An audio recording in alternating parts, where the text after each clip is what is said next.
बंदो पदकंज कृपा सिंधु नररूपरी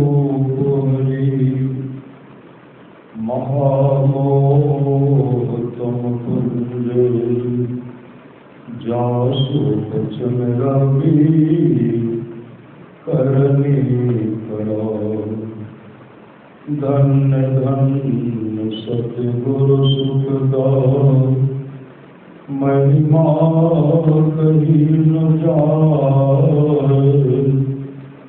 जो कुछ कहो तुम्हारी कृपा मोते कछु न हो बसाए। और रूप में प्रातः स्मरण से वसुते परम पूज्य सदगुरु महाराज की चरणों में कोटि कोटि नमन। मंचासन में पूज्य भवागण विशिष्ट गुरुजन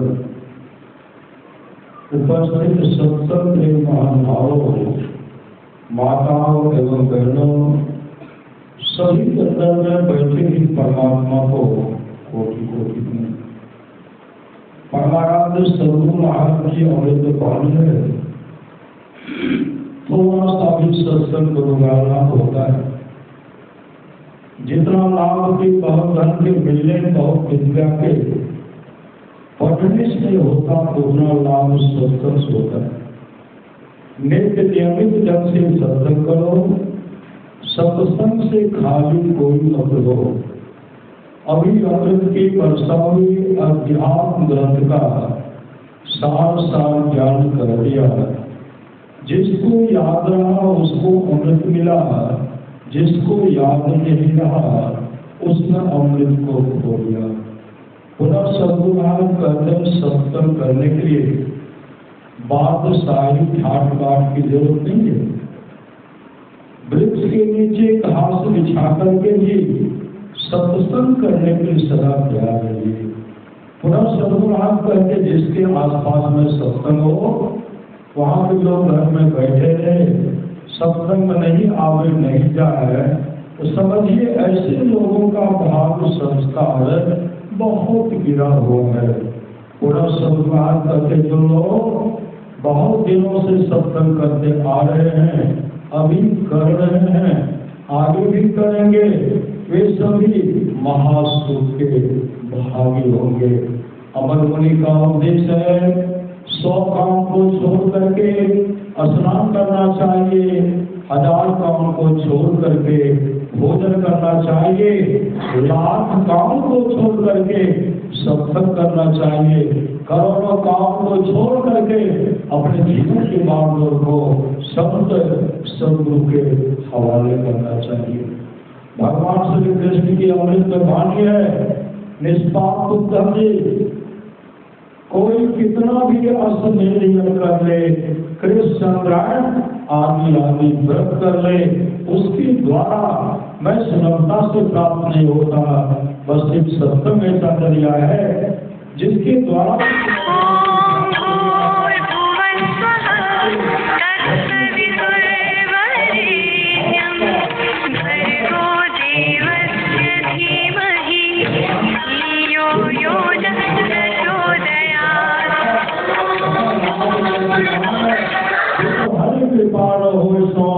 गावे वेद पुराण हे गिरिजा।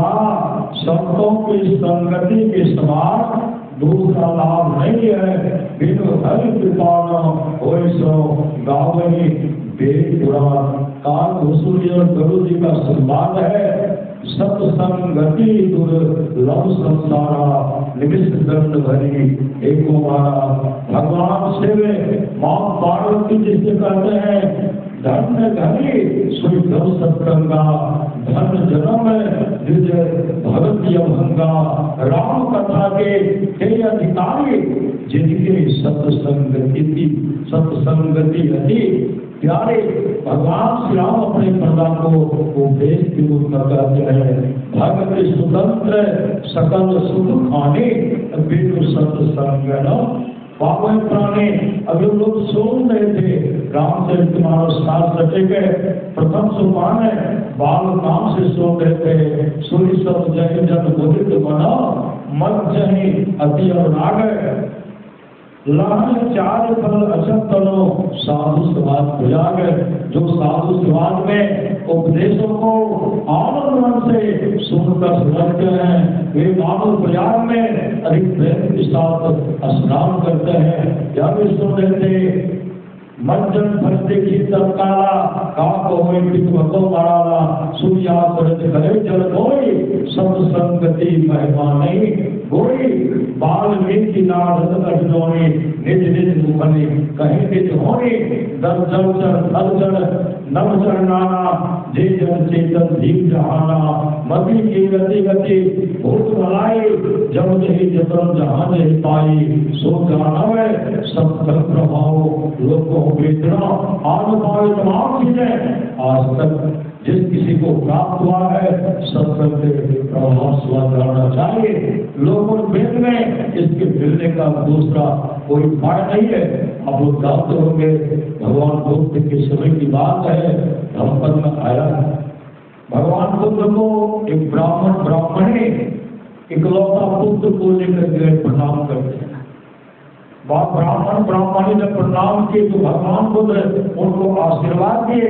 जब ब्राह्मण कुमार प्रणाम करते हैं तो ब्राह्मण कुमार जिसका उम्र था 5 वर्ष, जब वो प्रणाम करते हैं भगवान बुद्ध चुप हो गए, कुछ नहीं बोलते, आनंद करके धनते।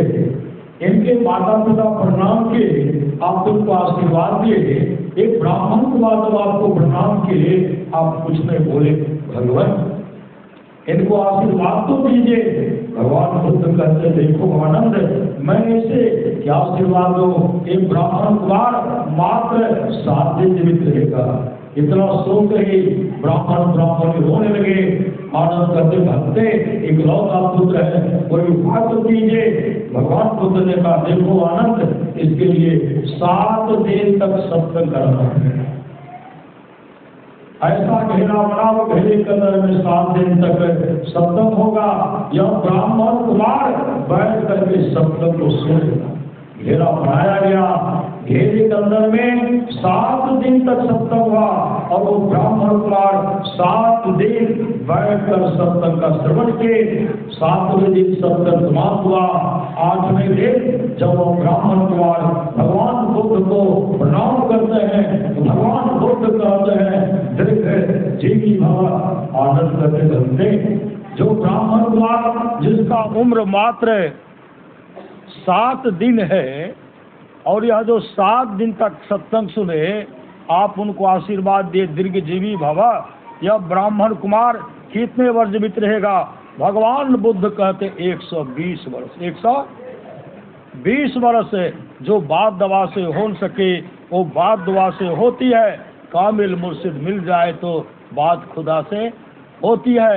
120 वर्ष का लंबी उम्र प्राप्त करके अपने जीवन के बागडोर को संत सदगुरु के हवाले के सत्संग नित्य और ध्यान नित्य करते हुए मोक्ष को प्राप्त किए। मोक्ष तो संत महात्मा लोग कहते हैं सत्संग नित्य और ध्यान नित्य संलग्नता के साथ कीजिए, यह लोग परलोक मंगलमय होगा। यह सत्संग का जो आयोजन है गृहपति सुबोध बाबू श्री सदगुरु अपने सुपुत्र के विवाह के पहले सत्संग का आयोजन रखे हैं और परिवार का जीवन, बच्चे का जीवन, आने वाले जो है दाम्पत्य जीवन जो है मंगलमय हो, आनंदमय हो और वो माता पिता का सेवा करे, सास ससुर का सेवा करे, पति का सेवा करे। इससे बढ़कर के दुनिया में और कोई काम नहीं है। अपने जीवन के बागडोर को संत सदगुरु के हवाले कीजिए, माता पिता का सेवा कीजिए, सास ससुर का सेवा कीजिए, पति का सेवा कीजिए। माँ बाप से बढ़कर जग में दूजा नहीं खजाना, जिसने जन्म दिया रे उसका दिल कभी न दुखाना। भगवान राम और ब्रह्म वशिष्ठ जी का संवाद है, जो वाणी विचार के द्वारा अपने पिताजी को खुश कर लेते हैं। ब्रह्मा विष्णु महेश खुश हो जाते हैं, जो वाणी विचार के द्वारा अपने माँ को प्रसन्न कर लेते हैं, लक्ष्मी सरस्वती पार्वती जी खुश हो जाती हैं। जो भाई भाई में प्रेम से रहते हैं, तमाम देवता खुश हो जाते हैं। जो गोतनी गोतनी में प्रेम से रह रही हैं, तमाम देवियाँ खुश हो जाती हैं। जो गुरु को प्रसन्न कर लेते हैं, विश्व ब्रह्मांड में जितने ऋषि मुनि हैं सब खुश हो जाते हैं। कहीं जाने की आवश्यकता नहीं है। गुरु ही तू हैं, गुरु पितु हैं, गुरु ही जीव के मितु हैं। गुरु सम कोई नहीं दूजा, जो जीवों को उधारा है। गुरु की नित्य कर पूजा, जगत तिल सम नहीं दूजा। नहीं को आन नहीं सूझा, फकत गुरु ही आधारा है। करिए नित्य सत्संग को, बाधा सकल मिटाए। यह अवसर फिर ना मिले, दुर्लभ नर्तन पाए। बोलिए प्रेम से श्री सद्गुरु महाराज की जय।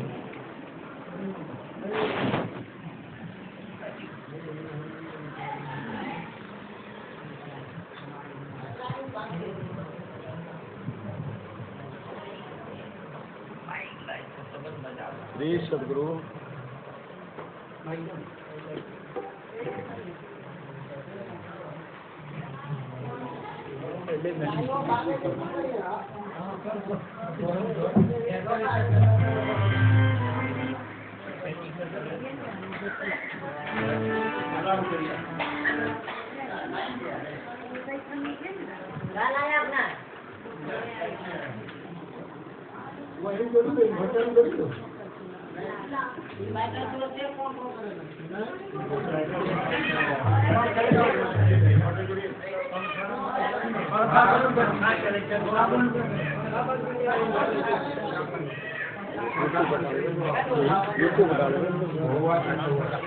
मोबाइल